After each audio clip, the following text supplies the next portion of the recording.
This is the 10% Happier Podcast. I'm your host, your boy, Dan Harris.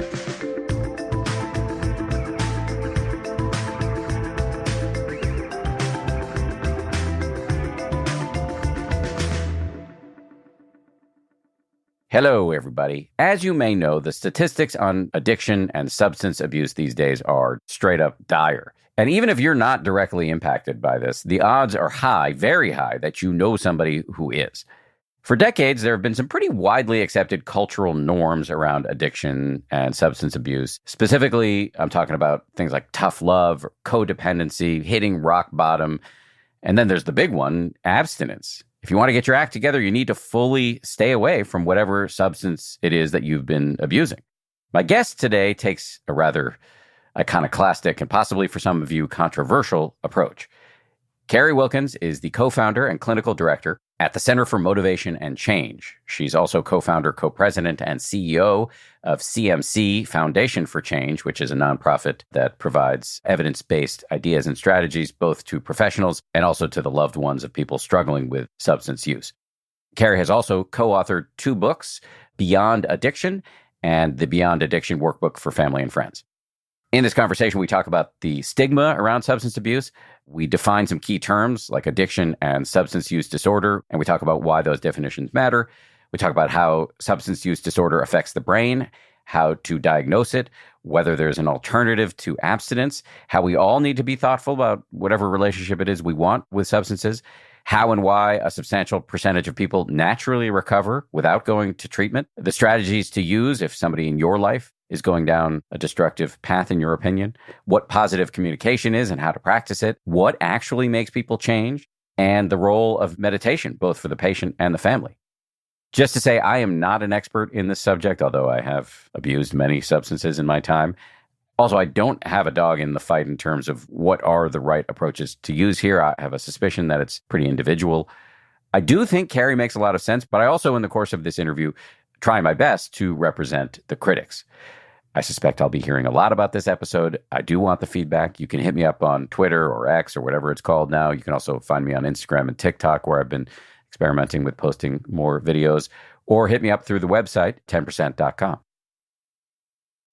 There's something I hear from a lot of people who listen to this show and care about their mental health. They will tell me, Dan, I want to meditate, but I just can't find the time. Listen, I cannot make the stressors of your life evaporate, but I do have good news. Even if you meditate for just a minute, it actually counts. Studies have shown that even a very small amount of meditation can change your relationship with your own mind, with your annoying and often intoxicating or totally destructive thoughts. And to prove this to you, my friends over on the 10% Happier meditation app have put together the 1-minute Stress Busters meditation pack. And it's available for free until September 30th. These meditations are all just 60 seconds long, and they're perfect to help you catch your breath in the middle of a long and stressful day. Download the 10% Happier app today, wherever you get your apps, and get started for free. This show is sponsored by BetterHelp. You ever find that just when you put your head on the pillow and you're trying to fall asleep, that's when your mind ramps up with all kinds of intrusive thoughts, doom loops, anxiety loops? This happens to me all the time. I'm trying to fall asleep. I've had a long day. I feel tired. But then I start planning tomorrow or engaging in revenge fantasies, whatever. It turns out one great way to make those racing thoughts go away is to talk them through. Therapy gives you a place to do that so you can get out of your negative thought cycles and find some degree of calm. If you're thinking of starting therapy, give BetterHelp a try. It's entirely online. Just fill out a brief questionnaire to get matched with a licensed therapist and switch therapists anytime for no additional charge. Get a break from your thoughts with BetterHelp. Visit BetterHelp.com/happier today to get 10% off your first month. That's BetterHelp, HELP.com/happier. Most people only think about buying fine jewelry for special occasions, but today's sponsor, Mejuri, does fine jewelry differently. Their pieces are made to be worn every day, not just for big moments, with plenty of styles to choose from and new arrivals weekly. Mejuri has something for every style, occasion, and price point. My wife, Bianca, recently went to their website I did a little shopping. I can tell you, having purchased many a gift for her, she is a very discerning customer, and she walked away genuinely impressed with the offerings on there. She ordered some lovely earrings, which I'm excited to see her wearing. But if Bianca likes this site, I highly suspect you will too. Discover fairly priced and expertly handcrafted styles to wear and love forever.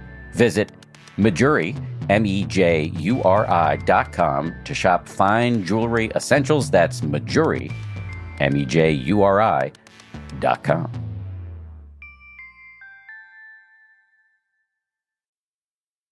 Carrie Wilkens, welcome to the show. Hello, Dan Harris. Thank you for having me. Pleasure. Let's just talk about the overall addiction picture at the beginning here, at least in the United States. As I understand it, the numbers are not good. Can you paint the picture for us? Yeah, they're not good. And in some groups, they're extremely concerning, depending on what study you're looking at. They think that 1 in 10 Americans struggle with a significant substance use disorder of some sort. And right now, I mean, in the last 3 to 5 years, the fentanyl crisis has become increasingly problematic, and the overdose rates are shocking and painful. There's 100,000 people dying of overdose in this country every single year, and 250 a day. I just read that the stats for teens and young adults, overdose has become the single biggest cause of death in teens and young adults. It surpassed suicide. So those are some pretty disturbing numbers. Yes. And that's a lot of families being impacted. Yes. And that's a lot of people being impacted with a problem, and then their families are suffering immensely. Yes, it ripples out. We're now talking about addiction in much more sort of urgent ways than we did during the crack epidemic, which mostly involved Black people, and the opioid addiction involves a lot of white people. Do you think that's a factor in the urgency of the current discussion around addiction? I absolutely think it's a factor. Yes, very much so. I think white young men started to die, and thankfully parents became very activated, but there's definitely been a shift in the openness to discuss substance use problems. I mean, it's such an incredibly stigmatized problem to have. Like, people don't want to talk about it, and families don't want to talk about it. And I think there was enough activation around the opioid crisis from white people and people with privilege that the conversation got into the media in a completely different way than it has in other epidemics. I mean, where we didn't want to talk about it and we were able to really other the people with the problem and say, that's not us, now it's us. And I think that's shifted things dramatically. I'm going with the, thank God we're talking about it now. Yes. It's unfortunate, but let's be thankful that we're talking about it. You were talking about the stigma, and I give a lot of public speeches, and it's amazing, even though the stigmas around mental health generally have really been reduced in the last 5, 10, 15 years. Every time I mention that I had struggled with cocaine, it's an awkward moment in the room. It's still a really tough thing to talk about. And I think that's shifting a little bit because of people like yourself who are being open about it. But there is something about substance use problems and behavior issues where people feel like you're out of control. You're doing something that is scary. You're doing something that is destructive. You're out of control. So I want to push that away. I don't want to look at that. I don't want to understand that. You're scaring me. And then I get mad. And then I get mad at you because you're causing lots of problems, right? So there's a lot of emotional responses we have to people when they have substance use issues. And then I think just the way we talk about it. I mean, you look at the word choices we use when we talk about people with substance use issues. I mean, we have a video that we show when we do trainings, and we blast on the screen all the words that people use: junkie, addict, alcoholic, rock bottom, codependent, character defects. I mean, there's all these phrases that just roll off people's tongues. And you think about, okay, you're actually talking about a person on the other side of that. You're talking about a person whose behavior makes sense in some way. They're not using drugs because they're crazy or just morally bad people. They're using drugs because they work in some way for them. How do we actually understand that? Which then allows us to be able to understand what's driving the problem and potentially help it. But if we just label them as problematic bad people, and in this country, we tend to like to lock them up, which is one of the biggest problems, is we just want to punish it instead of understanding it. And that's why I think it's getting worse. So instead of talking about this as a moral failing, I think you're saying that we should think about it as a sickness. Is that a correct summation? Well, it's a behavior and it's different for different people, right? So every single person who uses substances uses them for different reasons. They get some different effect from them. Some people have a little bit of a genetic loading where, wow, a couple drinks for me feels really good, right? I feel it. I feel that and I like how that feels. The person next to me who has no genetic predisposition just doesn't even particularly like the effect of it, just doesn't feel it and so doesn't want to have another drink. Maybe I'm having a drink because I'm also a little anxious, and alcohol is a really good anti-anxiety.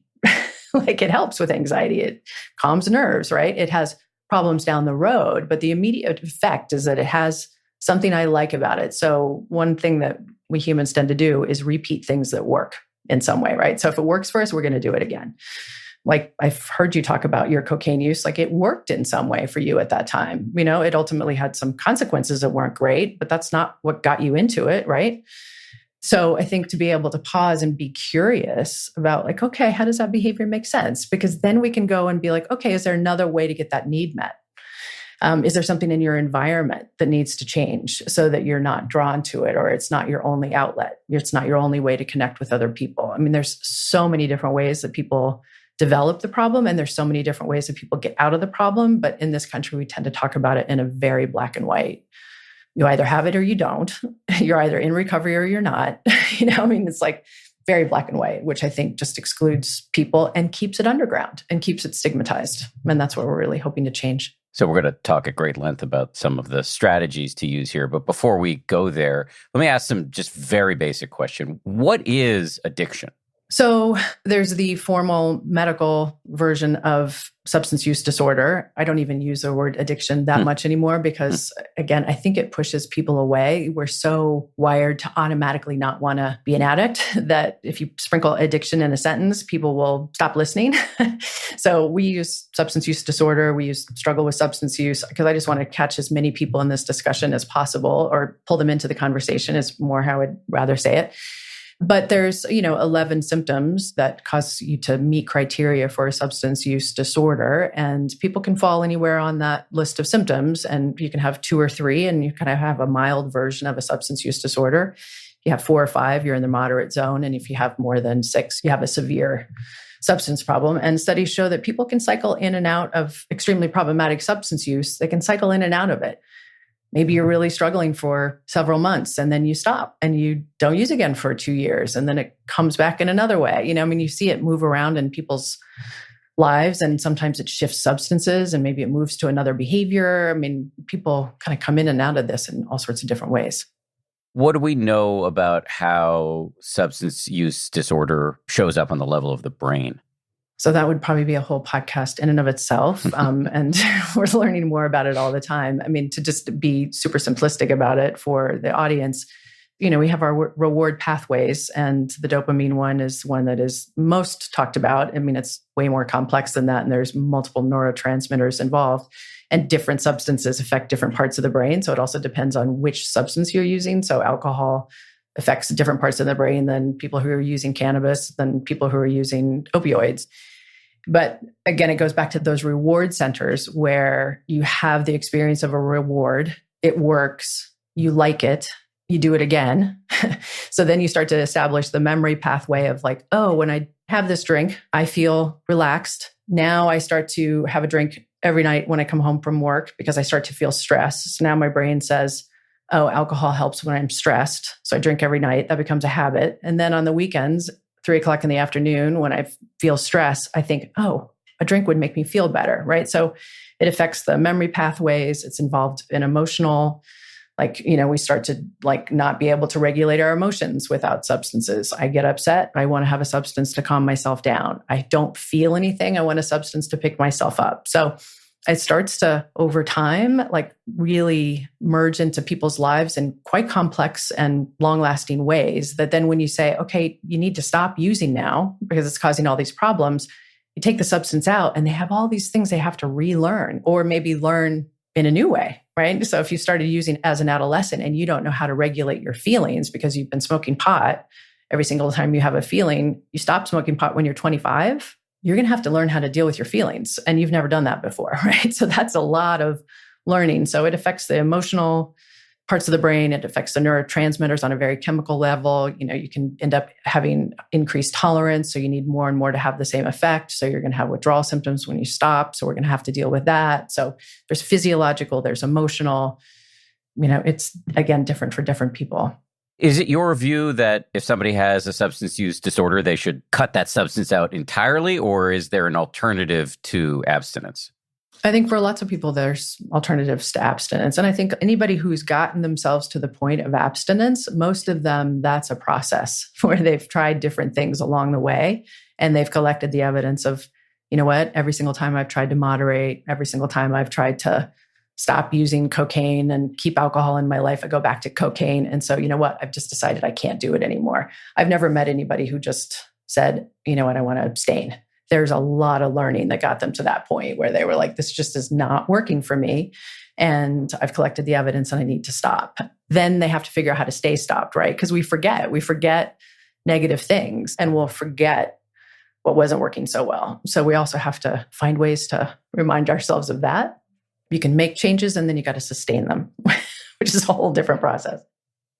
Are you saying that it's possible to have a healthy relationship with any kind of substance? Like, can I be a 1 weekend a month cocaine user? What's the healthy level of substance use?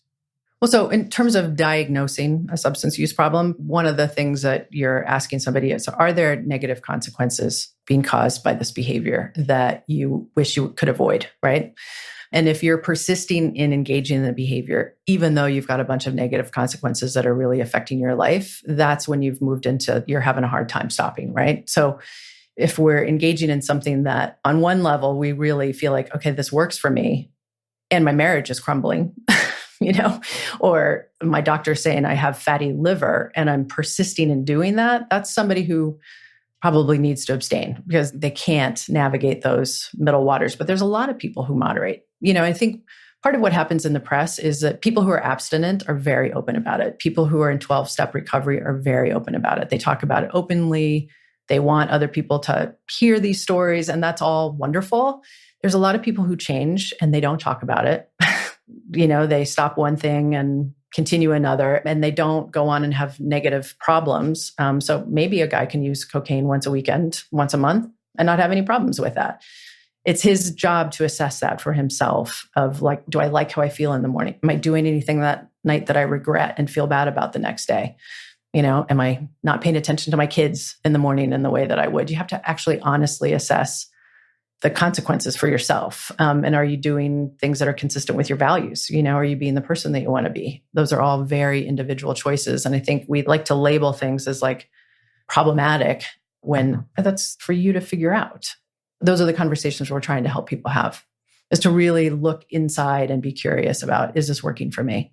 It's such an interesting and it's a touchy subject because anytime we've talked about alternatives to abstinence on the show, I've gotten a lot of angry letters from people who've, had so much success in AA and other abstinence-oriented programs. And those stories are important and real. And yet I remember in the years after I quit doing drugs, I personally can't have I don't think, healthy relationship to cocaine. Also, I'm 51 and not in the market for, a voluntary heart attack. But I remember in the years after I quit doing drugs, and so this would have been the, mid to late aughts, I was sober, but I was kind of conflicted about it. And my wife got me in to see some therapist who specialized in this stuff. And I remember kind of arguing with him about this and saying, well, humans have used substances since there have been humans, magic mushrooms, peyote, ayahuasca, alcohol. The cocoa plant is not like a new invention. And caffeine, yes, sugar, absolutely. nicotine. Right.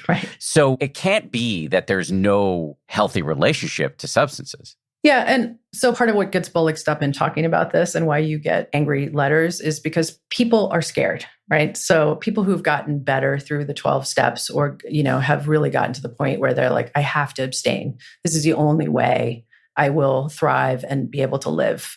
There's so much fear behind that they've gotten themselves and probably horrible experiences, right? So they're very invested in that. And so I'm not saying that's a bad place to come from, but it shuts the conversation down for other people who are open to change, who can make changes, who can have reasonable relationships with substances in their lives. And it's shaming people who maybe have a different path and maybe want to have substance use in their life. That's a choice that people get to make. I had a supervisor once who said, people get to make their own bad decisions. Like, that's actually just something we humans get to do. But can we create an environment where people can openly talk about it instead of going underground and feeling ashamed? And I think that's what happens in recovery a lot, where people will hear the message, I'm not doing it like that, or I don't believe in that strategy, so I must be doing something wrong. Or this isn't real recovery. I mean, the number of times where I've heard treatment providers say, that's not real recovery. Well, who are you to judge, first of all? And it's the person's life to live. And so part of what we're trying to do is help people. And there's ways to talk about it. That treatment provider that probably backed you in a corner a little bit and got you saying, wait a minute, like there's all these other ways it possibly can work, right? Like, we can back people in corners and shut them down and stop them from self-reflecting on what's going on with them. Or we can have conversations where they can be curious, where they can run experiments of like, I want to try this or that, but I'm willing to keep looking at it and assessing whether or not it's working for me. One of the evidence-based strategies that we use is something called motivational interviewing, where you're really trying to help people have a conversation where they can look internally and activate their own internal motivations for change. Like, you can have a conversation that turns that on, or you can have a conversation that shuts that down. I'd rather turn it on and not labeling people or telling them there's only one way to do this. And if you're not doing it this way, you're doing something scary and dangerous and harming people. Shutting the conversation down has been harming people for decades in this country. Like, we have not been talking about it, and people have been harmed as a result of that. So I'd rather keep the conversation open. I want to put a pin in motivational interviewing because that sounds very interesting. But I think there are a lot of people right now, especially since we did see usage of substances go up during the pandemic. I think there are a lot of people right now who are asking themselves, what is the relationship I want to have with substances? I hear this a lot around alcohol. In my family, we have pretty devastating alcoholism. Just to say, I don't drink, not because of that, actually, but just because I have some sort of weird allergy where if I take a sip, I just feel awful. And it lasts for 24 hours. So I'm pretty strongly disincentivized. I was going to say, lucky you in some ways. Yeah, well, I totally, absolutely. Although, I do miss it. I love the taste of wine and beer and I love the social aspect of it. And I have problems with some substances, not really with alcohol. But anyway, that's neither here nor there. The point I'm trying to make is that I was talking to a family member the other day who was trying to figure out what their relationship to alcohol is going to be. And, I could hear a real struggle. There was a recognition that there was too much drinking going on heretofore, and actually some real changes had been made of late. But also, this person was recounting a story where they were out to dinner with a bunch of people and they had a wonderful bottle of wine and it was a bonding experience. And so I think that a lot of people feel this real tension between wanting to have the substance, often it's alcohol, in their lives, but also not wanting to have it ruin their lives. And I know you can't give one-size-fits-all advice, but what are some general guidelines you can give to people who are confronting these questions? Well, so that example makes me want to talk about multiple things there, because that is such a good example of you talking to a loved one, right? They're sharing their experience. They're giving you the benefits of like what they love about it and some of the stuff that they're struggling with. Had you in that conversation said, well, Joe, or whatever your family member's name is, I really think you have a very serious problem and you should stop. You're probably an alcoholic and you should stop. And you might die because of your drinking, right? That will send the conversation off the rails and they'll end up saying, it's not that bad, right? It's really not that bad. And they'll probably start talking about some of the things that they liked about it more than they'll talk about the things that they're concerned about. So just how we talk about it when somebody's sharing information can pull them closer to examining it or set them back from looking at it anymore. The other piece of that, what they were describing, is something that we talk about as the cost and benefits. We do an exercise with people where it's really look at the cost and benefits of the substance or your relationship with it, like all the things you get out of it. Like, what do you like about it in terms of how it shows up in your relationships? Do you think you're funnier when you've had a couple of drinks? Are you able to have sex more comfortably when you've had a couple of drinks? Do you say things in a conversation that might otherwise be something that you would avoid? So you might hear those as well, those are things that they should be able to do without the substance, right? But the reality is the substance helps them do that. Maybe it reduces stress. Maybe it helps them stay focused, whatever it is. So there's all these benefits. Then there's the cost, all the things that they don't like. Of course, that's worth paying attention to. The value of looking at the benefits is that gives you a window into, okay, are there alternative pathways? Are there other ways that you can bond with your family? Does it actually have to be over a bottle of wine? Or are there other things that can happen that make that bonding feel as joyful and great as it did in that? It's probably not the wine, but we're so conditioned to have expectancies of like, the wine made it so much better, right? Probably not if you weren't so conditioned to think that way. And like, can you just work on identifying the things that you are getting from that, but learning different skills in order to achieve those same effects? And then you have all sorts of ways to change the behavior and become less dependent on it. Because people become dependent on the wine being the pathway or the substance being the pathway instead of feeling like I can take it or leave it. I want somebody to be able to take it or leave it. It's interesting to hear you talk about other ways to get your needs met. I mean, I'm just kind of thinking back on my own life. I quit doing drugs in the mid 2000s, and I computed it as devastating to my social life, because I told myself I was having a lot of fun being out late and with my friends and bonding, and I couldn't really do that anymore, I told myself. And I ended up kind of withdrawing into work and in a healthier way into my marriage, and woke up 15, 16 years later realizing that, I still had those friends, but the relationships had atrophied a little bit, and have in this last year or two really made a big investment in seeing people and upping the cadence where I'm socializing. And I mean, I still don't do drugs or drink. And I realized it's just the camaraderie that I wanted, I mean, it's not just the camaraderie. I mean, actually, I don't want to degrade the value of drugs in that way, because I actually do think substances can be additive in the right circumstances. But mostly what I wanted was the dopamine and oxytocin from hanging out with other people. Yeah, being able to laugh, share stories, share experiences, that's what you were enjoying. But we are really conditioned to think, and alcohol in particular, to think that it is, like you said, additive. I mean, the alcohol industry and the marketing, like sports events, just everything has alcohol. Weddings, like everything we go is supposed to be better with a few drinks. And we start to expect that if we take it out and actually work on those relationships and have those experiences sober, you do over time realize alcohol had nothing to do with it. In fact, it was probably making things worse because I was saying and doing things that I regret. So I do want to fact check myself because I said something that wasn't entirely true. I do not drink just because, as I said before, it makes me sick. And I don't do drugs with one asterisk, which is once in a very long while, I might do a substance, but it's quite rare. So I just want to be fully honest with everybody here. Which leads me to a question I wrote down that I had for you, which you may not want to answer, which is, where are you? Are there substances you use? Yeah, I'm a social drinker and lately have tried what's happening in the cannabis field now that it's legal in Massachusetts. And, I hadn't tried any cannabis since I was a teenager. So it's like, I just felt like I needed to understand what was happening. And again, in running my own experiment, I'm like, it's actually not really that great for me. It makes me, I don't feel so great. And speaking of behaviors make sense. So I struggled with eating issues as a kid, so like my kind of early 20s, it was bulimia and a eating disorder was kind of the way I was struggling with my emotions and expressing myself. And when I stopped doing that, alcohol popped up. Suddenly I was binge eating, and then all of a sudden I was binge drinking.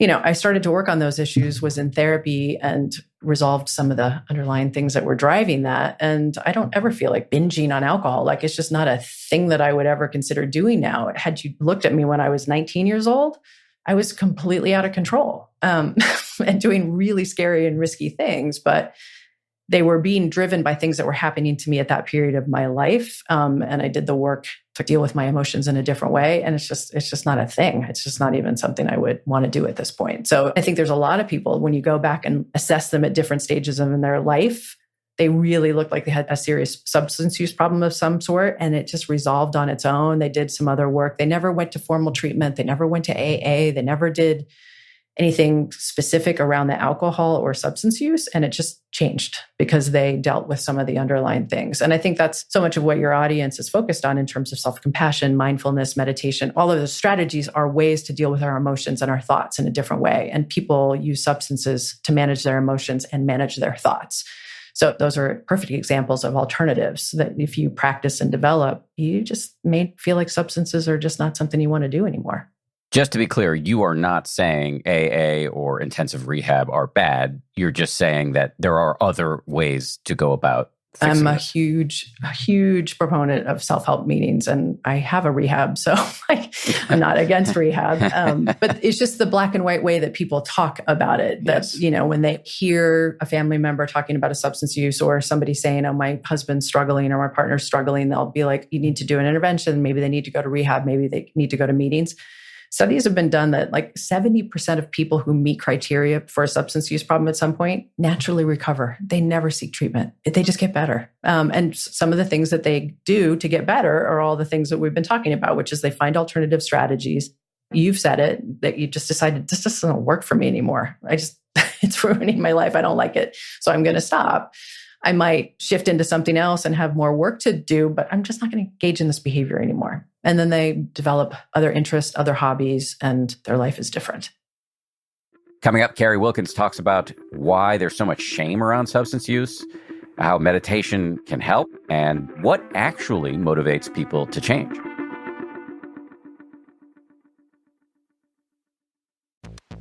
I've heard about Masterclass for years, but I never actually checked it out, which is now making me feel a little bit stupid. The good news is the folks over at Masterclass are now sponsoring this show, and they gave me a subscription. And as I look at this app, I realize that this is a great place to feel a lot less stupid. The lineup on this app is incredible. The people they've recruited to teach, it just kind of blows my mind. They've got Aaron Sorkin on screenwriting, Gordon Ramsay on cooking, also Thomas Keller. They've got Anna Wintour on creativity, John Kabat-Zinn on mindfulness and meditation, which is probably interesting and attractive to people who listen to this show, Noam Chomsky on independent thinking, Steph Curry on basketball. I could go on.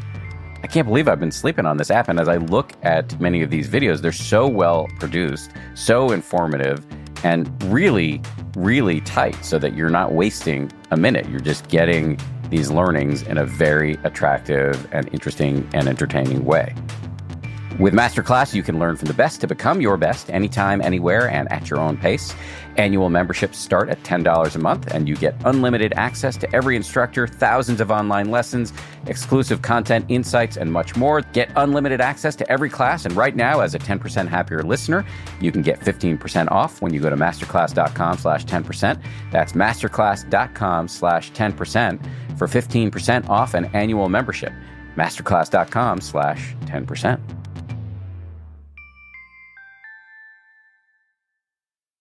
For all your audio entertainment in one app, Audible is the place to go. Audio titles like bestsellers and new releases, sure, but also podcasts, theatrical performances, guided wellness programs, including bedtime stories and sleep sounds, and exclusive Audible originals from top celebrities, renowned experts, and exciting new voices in audio. Audible members can choose one title a month to keep from the entire catalog. You can listen anytime, anywhere with the Audible app, while working out, doing chores around the house, or in the car. I'm pre-ordering the upcoming Britney Spears memoir, The Woman in Me. It's time for us to hear from Britney herself. New members can try Audible free for 30 days. Visit audible.com/10% or text 10% to 500-500. That's audible.com/10% or text 10% to 500-500 to try Audible free for 30 days. Audible.com/10%.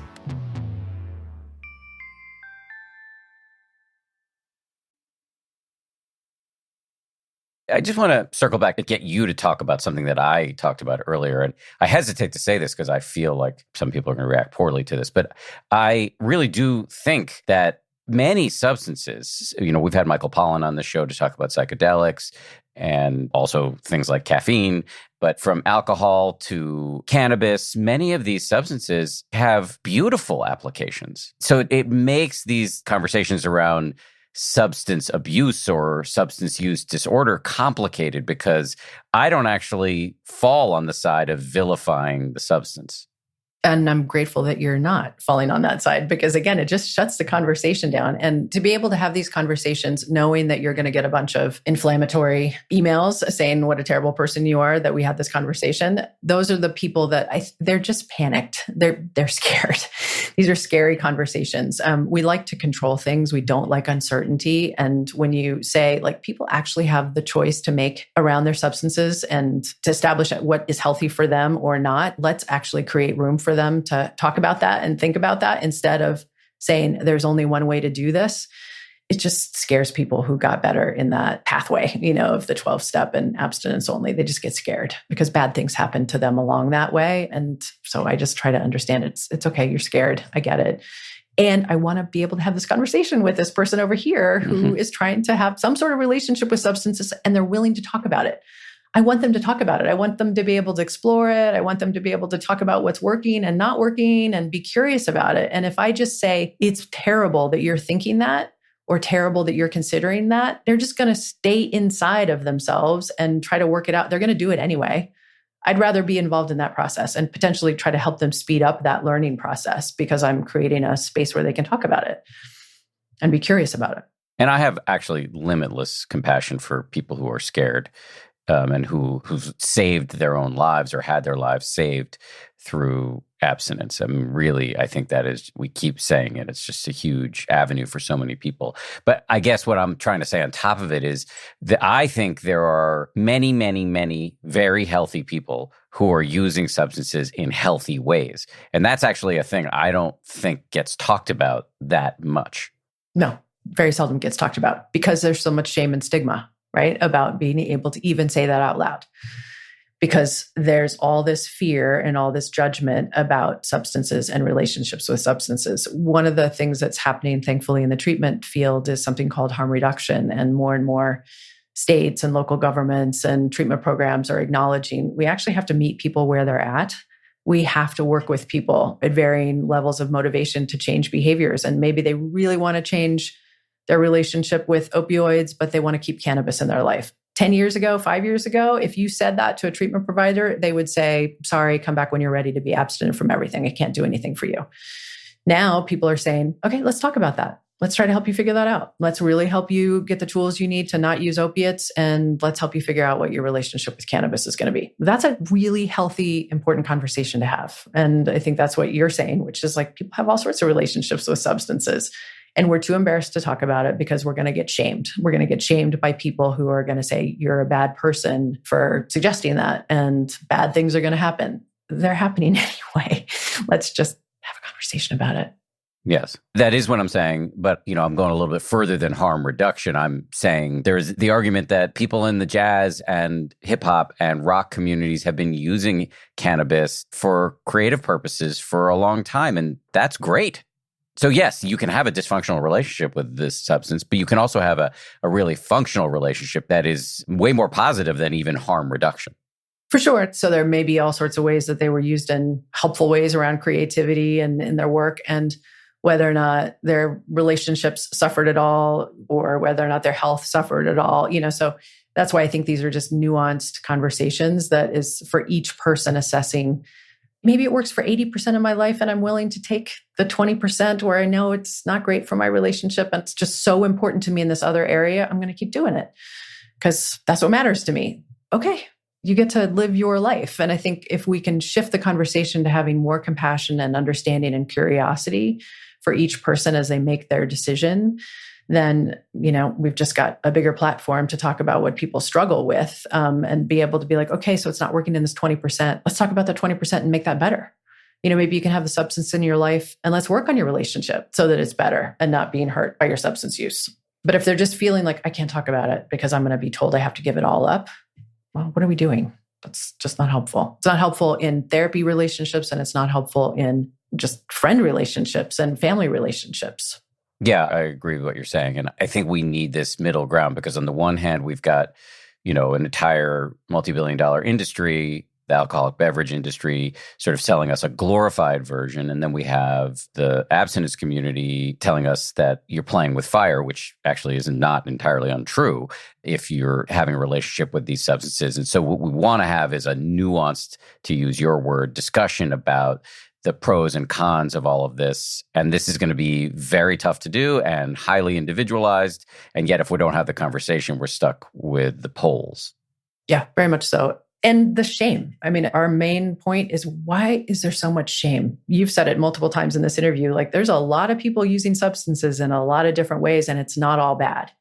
But we all hesitate to talk about it because there is so much shame and so much stigma. And people are just geared up to feel like, if I talk about this openly, somebody's going to tell me I'm doing something bad. Somebody's going to tell me I should change. Somebody's going to tell me that I'm an addict. And so I'm just going to not talk about it. Or I'm going to pretend like everything's fine, even though part of it might not be. I might actually be kind of worried about parts of it, but I'm for sure not going to disclose that because just the way people talk about it is so judgmental. And it'd be great if we could bring more compassion and curiosity to the whole exchange rather than judgment. I mean, just going back to that fear. I mean, that's where the judgment is coming from. Absolutely. And again, we both have compassion for that fear. So you mentioned earlier mindfulness and self-compassion as important tools that I talk about on the show with my guests, and you use them too in your work. So if I'm in the situation where I'm struggling with my use of substances, how would meditation and or self-compassion help? So there's helping with understanding, which is what we've talked about so far, which is just understanding these behaviors make sense. They work in some way. Let's understand what draws you to them so we can be curious about that and think, are there other ways you might be able to get those needs met, right? There's the one size doesn't fit all, which is like, maybe meetings are going to be helpful to you. Maybe a yoga class is going to be helpful to you. Maybe meditation is going to be helpful to you. Let's really open the door if you're somebody who wants to make change.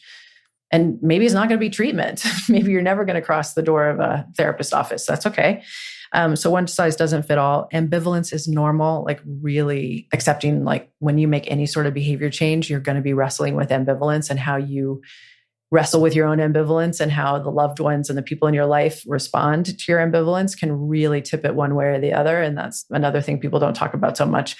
And then helping with self-awareness. And that's where the mindfulness and meditation and self-compassion come in, because if you're ruminating about all your past mistakes, if you're launching yourself into the future about how can you possibly live without this substance, or you're never going to be the same if you don't have this in your life, if you're in the future worried about things, you're really going to have a hard time with the present moment stuff that you have to face in order to make behavior changes. So we spend a lot of time trying to help people find mindfulness strategies that just keep them in the present moment, because the present moment when you're making significant life changes is hard. You're facing a lot of unknown things, right?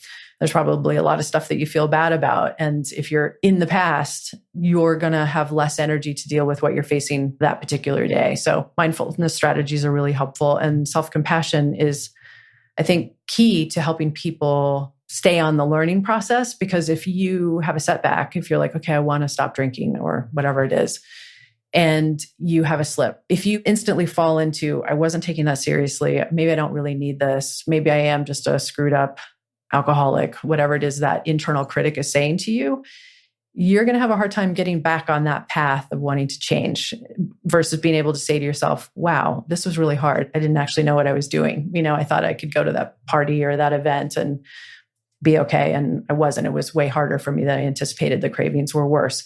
If you can compassionately be kind to yourself in that moment and be like, ooh, I'm really suffering. I miss my friends. This is hard. You can then bring some kindness to it, which helps you stay in the willingness to keep learning, be like, okay, maybe I need more support. Maybe I need to slow things down. Maybe I need to expect a little less of myself right now, right? If we're just in the internal critic chatter of, I'm so screwed up, I can't do this, you're not going to persist in all the things that you have to learn. And one of the things I say to people all the time is like, when you see somebody who's given up substances, and you've given me enough examples today that I think that's probably true for you too, you gave something up and then you had to learn all this other new stuff, right? You had to learn how to be social. You had to learn how to deal with some of your feelings. And that learning process takes a lot of time and takes trial and error and takes practice. And I think self-compassion in the, I have to learn, I have new learning to do here, and I'm not going to be perfect at it. And I'm going to screw it up, and I'm going to have setbacks, and I'm going to keep trying, and I'm going to be kind to myself in that learning process. And that's one of the things that we say to family members is you can't expect your loved one to just give it up just because it's bad for them and have made that decision and then be able to do it. They've got to learn how to be sober or whatever it is their goal is. And that takes time. And that's where I think self-compassion is key.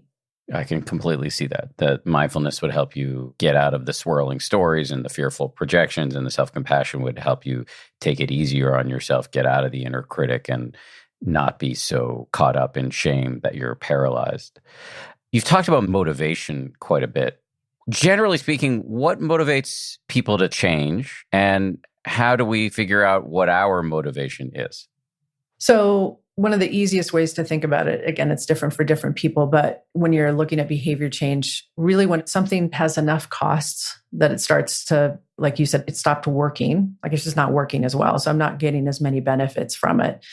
And having reasons that are important to you that tip you in the other direction. So we're constantly wrestling with that edge. And the problem with substances is they work fast, right? So they may not be working for me in the long-term way, like my spouse is going to be really mad at me tomorrow, but how it's affecting me right now is really fast and it works really well, right? So my memory pathways are going to be like, just do this, it's quicker and it's easier, because we're always looking for the short circuit, right? And okay, I got to slow down. I've got to try a new skill. I've got to try to do this new thing. That's harder work. So we've got to try to help people kind of wrestle with these moments when they feel ambivalent and be able to be like, okay, what's happening in my environment that is contributing to me wanting to go back to an old behavior? Because I'm probably going to have to shift something in my environment. And like you said, maybe your friends, like maybe you needed to distance yourself from some of those friends in the beginning of making changes, because if you'd been hanging out with them, it just puts it around you, everybody's doing it. And so it makes it harder to make that decision. So maybe you have to remove yourself for a period of time and step away from it while you learn all these other ways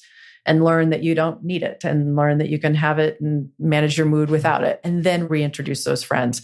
So things in our environment can make us ambivalent because it pulls us back into old behaviors. Our emotions, our thoughts can pull us back into old behaviors. So being able to identify the things within yourself of like, these are the things that start to pull me to this old behavior that I don't want, and then start to work on those things. And that's, again, a whole host of strategies that will help you with those emotions and thoughts. And that's different for each person. So let's go back to motivational interviewing and how to talk to people, because I've been forcing you to focus on, individual relationship to substances, but a big focus of your work is talking to loved ones and family members of people who are struggling in pretty acute ways. What is the importance of motivational interviewing? What is that, and how could we put it to work in our own lives? As a journalist and an interviewer, you're probably better at this than you realize. I mean, we know how to make people defensive and we know how to get people to talk, right?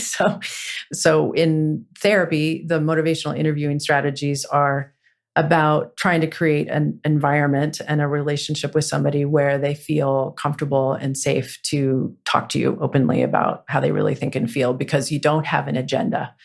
So part of it is just really not having an agenda of like, I don't have the right way here. My job with you is to try to actually create space for you to talk out loud, to get some of your thoughts and feelings out with another person and have me reflect. And a lot of it's actually just reflecting what they've already said back to them to strengthen the things that they've said about themselves. Because one of the things that happens in therapy, and in particular in the addiction treatment world, where people will disclose things and then the therapist will say, yes, but this is what you need to do, or like you have a very serious problem and these are the things you need to do to get out of it, which again shuts that conversation down versus saying, hey, Dan, what is it? You said you're concerned about X, Y, and Z. What is it that you feel like might be helpful? What have you tried? So I'm asking you open-ended questions that get you to share what you've tried, what you're thinking, how did that work for you? So all the open-ended questions, how, what, why, versus questions that elicit a yes and no response, or are agenda driven. And so we're teaching family members to have those conversations, because parents in particular will just get into lecture mode, right? You just want to tell your kid what to do and tell them to stop doing the scary stuff and do more of the practicing the piano lessons, right? Versus being able to say, hey, I notice you're hanging out with your friends and I'm concerned you're smoking some pot. And I'd love for you to tell me how that affects you. What makes you want to do that? Parents will think, if I have that open conversation, am I somehow condoning it, right? If I have a conversation with my kid about what they like about their substance use, does that mean I'm condoning it? And it doesn't. You can say, I'm really uncomfortable with it, but I actually really want to understand it. I want to know what you get out of it. Because as a parent, that's going to give you a ton of information. If you can get your teenager to tell you about their experiences and what they're struggling with and what they like about substances, it allows you to step away from that conversation and think, okay, if they're using it for social anxiety, what can I do to make their social interactions easier? Can I make it easier for them to get to X, Y, and Z group or a club? Or can I have people over at my house to make it, it just allows you to problem solve instead of just telling them, don't do this, and having them go underground with the behavior anyway. We want to keep the behavior above ground, and we want to keep talking about it. You do a lot of myth busting about the appropriate avenues and levers available to those of us who might be dealing with people in our lives who we believe have problematic relationship to substances. Some of the things you talk about include interventions being the right way, tough love, mandatory rehab, letting people hit rock bottom, the notion that if you're in any way understanding, you're enabling. Is that list exhaustive? And can you just sort of tick through why some of these may not be the right routes? Yeah. If you can help me eliminate people saying they got to hit rock bottom, that phrase just makes me crazy. It's cruel. It's not true. And people are really dying because that's the belief. Family members get told all the time, well, there's nothing you can do to help your loved one. They've just got to hit rock bottom in order to change. And especially with the opioids, that really is resulting in death. And we really need to stop saying that, because you can affect people's motivation at any stage. And you can have a positive influence on it at any stage. It takes a fair amount of strategy, and it takes some thoughtfulness, and it takes you, the family member, probably learning some new skills that you might not have. So it's not an easy route. I mean, if you're panic-stricken, doing an intervention feels like a quicker fix, and that's part of, I also think what we're struggling with is everybody wants a quick fix. They want the problem to be gone fast. When you have a loved one with a substance use problem, it's scary and it's probably causing a lot of problems. So you just want that problem to go away as soon as possible, right? The idea of, I'm going to have to slow down. I'm going to have to learn some new ways to talk about this. I'm going to have to think about my environment. I'm going to have to think about my emotions. Family members don't really want to do that, right? They want their loved one to get fixed. So it's just really changing that whole idea. And family members also get told that they're codependent. That's not in the diagnostic manual. There's no such thing as codependency. It's a label that gets tossed around, which is equally problematic as telling somebody they're an addict or an alcoholic.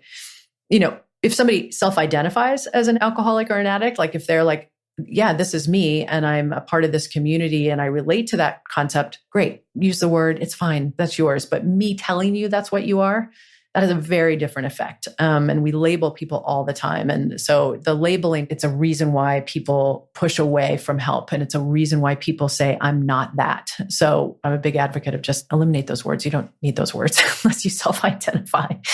The tough love, I think, is just confusing.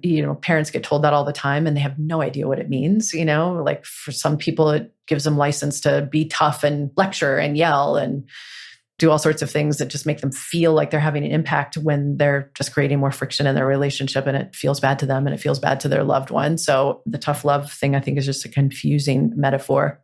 And telling a parent they have to distance themselves from their kid. I've never met a parent who feels like they can do that without ripping their heart out. They may really need to use some strategies to set boundaries and set limits and possibly cut some things off that they're supporting. And again, think through that strategically. But we just say these catchphrases as if they mean something, and they really don't when you try to unpack them. Coming up, Carrie talks about the strategies to use if you've got somebody in your life who you think is going down a dangerous path, what positive communication is and how to practice it, and the problem with bringing a quick fix mentality, which is very common these days, to something like substance use disorder.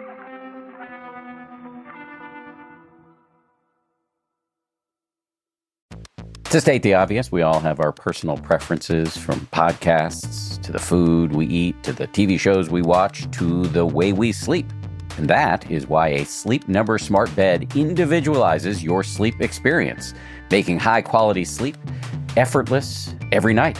Couples can choose their ideal firmness, comfort, and support on each side, so it's perfect for both of you. And Sleep Number smart beds automatically respond to your movements throughout the night, adjusting to every move so you're both comfortable. Cannot overemphasize how important sleep is when it comes to doing life better. We've done tons of episodes on sleep right here on this show. Sleep next level. Unlock your unique potential with a smart bed that can perform as well as you. And now save $400 on the new Sleep Number C4 smart bed, plus special financing for a limited time, only at Sleep Number stores or sleepnumber.com. See store for details.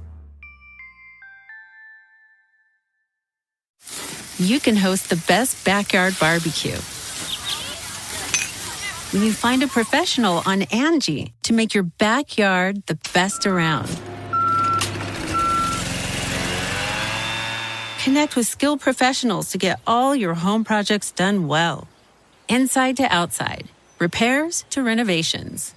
Get started on the Angie app or visit Angie.com today. You can do this when you Angie that. So what is the right strategy if you've got somebody in your life who you think is on a self-destructive path here? What does work?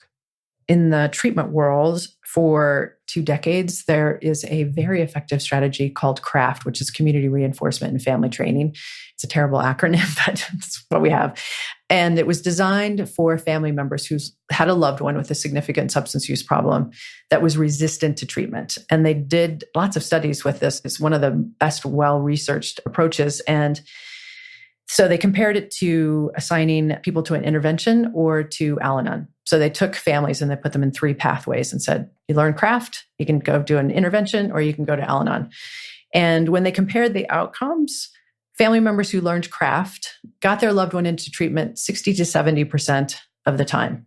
It's pretty high numbers, right? And when they got them into treatment, their loved one's substance use was down and the family member's mental health was up. They were less depressed, they were less anxious, and they felt like their family was more cohesive. So those are great outcomes in terms of an intervention having a positive impact. When they compared that to interventions, what they found is like interventions get people into treatment about 30% of the time, which is contrary to what interventionists will tell you. They'll say, I get 100% of people into treatment. Maybe, but at what cost? But in the studies, it's actually around 30%. And the problem with interventions is there's an enormous high dropout rate. So family members, about 2/3 of family members drop out of doing the intervention because it's too painful. And they're like, I actually just don't want to do this to my loved one. It makes me feel bad. I don't want to do it. And then the problem with interventions is people go into treatment and they're pissed. They're mad at their loved ones for doing that intervention. And then they come out and there's a fracture there with the family. And the family is potentially the biggest resource when they leave treatment, right? So that's not a great outcome. And then the Al-Anon strategy gets about 10% of people into treatment, but Al-Anon's not designed to get people into treatment. Al-Anon's like a really nice self-help support group for family members. So CRAFT is a set of strategies that help families learn how to reinforce positive change. Like really, how do I support the things that are going to help my loved one change? And how do I keep things positive so that my loved one wants to be close to me, not disconnected from me? Like it's okay to be connected. We're social creatures. And one thing that competes with substance use is positive relationships. So if I'm distancing myself, there's no connection there. And that's potentially the life-saving thing. So CRAFT gives family members permission to stay connected, but it gives them a set of strategies to do that effectively. So they're not inadvertently supporting substance use. It's helping them take natural consequences and let them play a role. So natural consequences are the things that are a direct outcome of your substance use. So if you're not getting out of bed in the morning, I'm not going to get you out of bed. I'm not going to help you get out of bed, right? So I'm going to actually let you feel some of the consequences that are a result of your substance use, because that's what's going to turn your motivation on. Because you're going to be like, oh, wow, it's not working for me. I can't get up and I'm going to lose my job. Versus if my partner's getting me up, I'm getting to work, but my partner's mad at me, right? Then I think my partner's the problem. My partner's mad at me all the time. I'm not actually connecting the dots that I drank too much and I'm having a hard time getting up. So we help family members let natural consequences play a role. There's communication strategies that, again, lower defensiveness, keep the conversations going, give the family members more information to work with.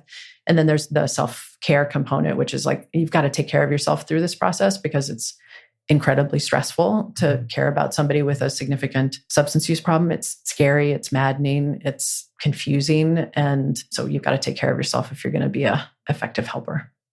You really do have a huge emphasis on, to use the cliche here, putting your own oxygen mask on first. Yeah, you have to. I mean, I have to do it in the work that I do. And you just see family members, they're so burned out. I'm working with a mom right now. She wants so desperately to connect with her son and she's not sleeping. She's so anxious that she's not sleeping. So every single time she tries to have a conversation with her son, she kind of either falls into tears or she gets really mad and loses her temper. So it's not going well. She literally can't use the skills that we're trying to learn around the communication strategies. So I've got to back her up and we've got to really work on how do I help you manage your stress so that you can sleep, so that you can go into these conversations and actually be effective. So, you've got to really try to help people take care of themselves first so that you can stay regulated as you try to use these skills and use the communication tools. One of the phrases you use that I think may sound a little flip at first, but is actually quite enlightened, is your loved one isn't crazy. Right. I don't mean that in a flip way at all. And even if your loved one does have severe mental health issues that might be contributing, if I worked with a family for a long time who really thought their kid was just defiant and against the family and all these kind of things. And it turns out he was actually hearing voices and he was self-medicating the voices. And the father for years thought he was just disrespecting the family's culture. And the kid just was terrified to tell anybody that he was hearing voices. So, even if there are kind of mental health issues, those are worth understanding and being curious about. You gave us a nice overview. Let's, as the nerds say, double click on some of these. One of the things you talk about is positive communication. What does that entail? So those are the open-ended questions so we can get conversations going. It's a really subtle, like when you say things in a negative, like if you say to somebody, I don't want you to drink tonight versus I'd love it if you came home sober tonight. Those are just a little half-step switch, right? Of telling somebody what you don't want versus what you do want. That really can shift the tenor in a conversation and in a relationship. So helping people frame things in a positive way versus a negative way. There's all sorts of strategies around making requests, to ask permission before you make a request. Be like, hey, Dan, I have an idea, to run it by you. Are you open to hearing about it? If you say, no, not up for it right now, being able to be like, okay, I'll come back tomorrow. I'll try again tomorrow or whatever. So it's kind of like knocking on the door, asking permission, and then saying whatever it is that you have to say, and then following up with a wrap up of, so did I get that right? And reflecting back, using a lot of reflection and validation. The thing that gets really sideways in families with substance use problems is everything just becomes so negative. It becomes all about the problems, right? And everything that the other person is doing wrong.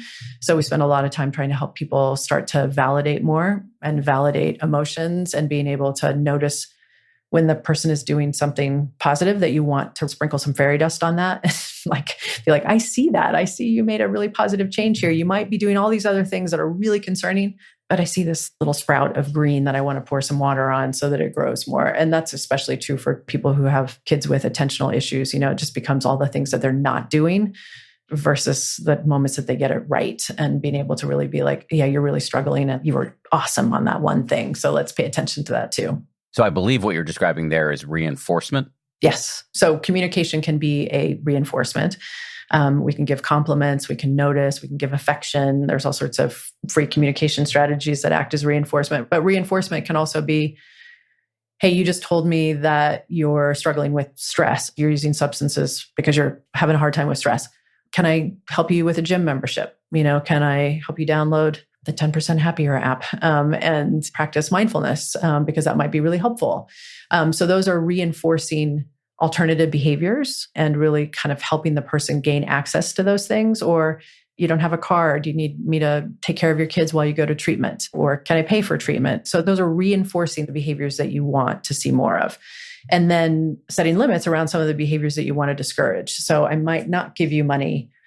I might not give you cash for your rent because I know you're going to spend it on substances. So I'm not going to do that, but I'll support you in these other things. So helping a family be very strategic in what they're going to support and what they're not going to support. So reinforcement can be through behaviors, spending time with somebody in things that they enjoy. It can be through communications. It can be through financial, ways that we support or don't support things.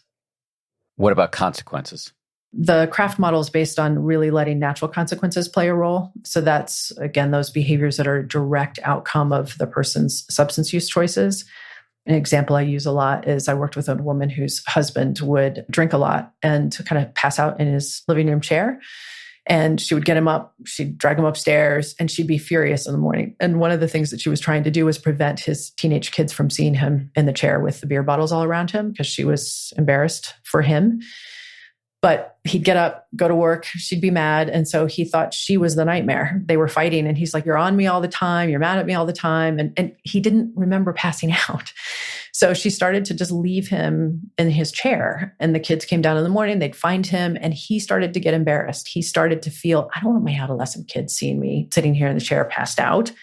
So it became a consequence that he didn't want to live with, and when she was getting him up, she was being the consequence in some ways. Her anger was the consequence, and it just didn't change anything. It made the relationship worse. So things like that. But, there's some natural consequences that you can't allow. I mean, if your loved one's drinking and driving, that's something you want to interfere with, right? You would want to block that from happening. But maybe you're going to let them walk home from the train, or maybe your partner needs to lose their job because you're calling and canceling. But maybe that isn't something your family can tolerate because you need the money. So each family member has to make pretty tough decisions around which natural consequences they're going to let play out. But there's usually a lot that the family's kind of shaving the rough edges off of, because we ultimately don't want our loved ones to suffer. And so we block things, and if we get out of the way and let the world be the teacher, people start to realize this isn't actually working. Is it never appropriate for me to allow one of the consequences to be that I'm pissed at you for X, Y, or Z? Of course, it's not about not being pissed, but it's, she was extra pissed because she had taken him upstairs, she'd gotten him in bed, she would clean up the mess, so her anger was way bigger, than when she just kind of let him sit with it and let him pick up the mess. She was still angry with him, understandably, but it was just less intense. There was less intensity, and he was able to see his own behavior because she wasn't picking it up for him. This isn't all about just be nice all the time and be kind all the time, right? Your feelings matter, but it's how you express them. It's often when you express them. If you're getting in an argument with your loved one when they're high or when they're crashing, that's never going to go well. And you're going to probably get wounded in that process, just in terms of that conversation going sideways. So can we help you time that conversation where you tell the person that you're really actually angry with them, and time it when you're regulated and can say what you want to say, and say it at a time where you can handle it. So actually helping you have more control over the situation because you're thinking about what you need and not just responding to whatever crisis is in front of you, just really being thoughtful about yourself and getting the support you need as a loved one. Going back to what we were talking about in the beginning of the shame, people don't want to talk about, what I'm really worried about my partner's substance use or my kid's substance use. There's actually been studies done about how families are judged by other families, if there's a substance use problem. So people don't want to talk about it. And they need to be able to talk about it so they can get support and brainstorm. And, if you're super mad or super distraught, be able to go talk to somebody that cares about you and can, again, help you regulate and figure out what you want to do. One of the bottom line points that you make, and I think this goes for family members or loved ones of people who may be struggling with substances, and it goes for people who are struggling with their own struggles with substances. One of the key points you make that I want to get you to hold forth on now is change is often slow. I think it's incredibly slow and it requires a lot of new learning. And we are a quick fix society, right? And I think it's getting worse. Our phones, you can get anything you order on your phone in 2 seconds. So why can't I change really quickly? And it's hard work. It's hard work to learn to regulate your emotions in a different way. It's hard work to change your relationships. You might have to change entire friendships. You might have to have some people that you're like, I can't actually have you in my life anymore. And now I'm lonely and I have to establish new relationships. That takes a lot of time and a lot of trial and error. And so it is quite complex and hard. And you add substances in there where your brain and body are being affected and you're having cravings and your brain's saying, this makes perfect sense. Go back and have that cigarette. You'll feel better if you have that cigarette, right? You're just having to tolerate a lot of discomfort. One of the strategies that we use a lot is acceptance and commitment therapy, which is about figuring out how to relate to pain and discomfort in a different way and be able to know, I actually am probably going to have to lean into this pain and discomfort in order to achieve my end goal here. I can't avoid feeling uncomfortable. And substance use is kind of by its nature avoidance, right? We're using a substance to avoid something. It changes how we feel. So if we're going to take the substance out, we've got to figure out how to lean into that discomfort and figure out how to cope with it, tolerate it, move through it, change it, whatever it is. Before I let you go here, can you please plug everything? Plug your books, plug your rehab, anything that we should know about? Sure. The thing I would like to plug most is our foundation, CMC Foundation for Change, because we really started that because we want family members to have access to these evidence-based ideas to help and to also be able to connect with each other. So Beyond Addiction, the workbook for family and friends, that's the invitation to change approach.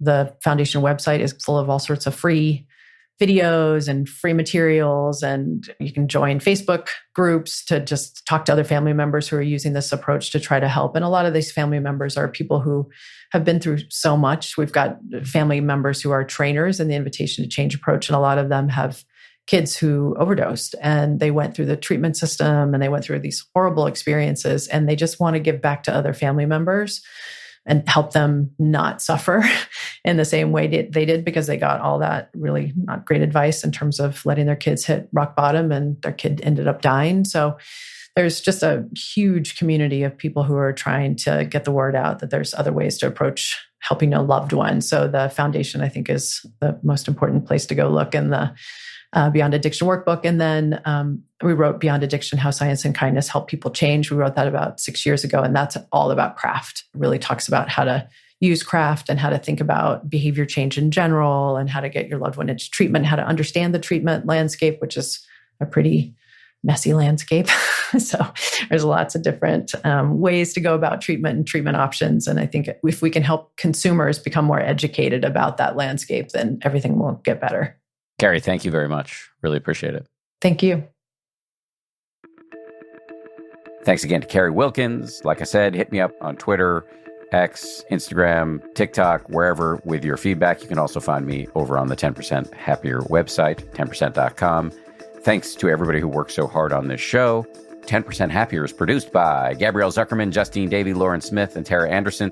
DJ Kashmir is our senior producer. Marissa Schneiderman is our senior editor. And Kimmy Regler is our executive producer.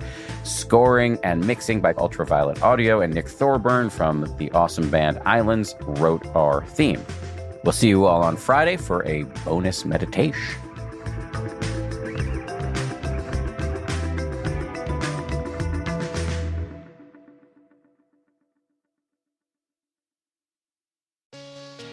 Hey, Prime members. You can listen to 10% Happier early and ad-free on Amazon Music. Download the Amazon Music app today. Or you can listen early and ad-free with Wondery Plus in Apple Podcasts. Before you go, do us a solid and tell us all about yourself by completing a short survey at Wondery.com/survey. When we think of sports stories, we tend to think of tales of epic on-the-field glory. But the new podcast, Sports Explains the World, brings you some of the wildest and most surprising sports stories you've never heard. Like the teenager who wrote a fake Wikipedia page for a young athlete and then watched as a real team fell for his prank. Diving into his Wikipedia page, we turned 3 career goals into 11 and added 20 new assists for good measure.